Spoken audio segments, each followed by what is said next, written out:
So I recently purchased this vacuum, and this one got 2-in-1 features with this TV remote. Every time I change the channel,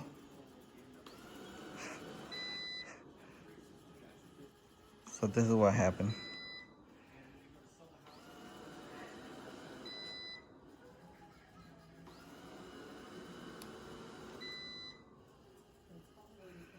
So every time I try to change the channel, this stop and then start again.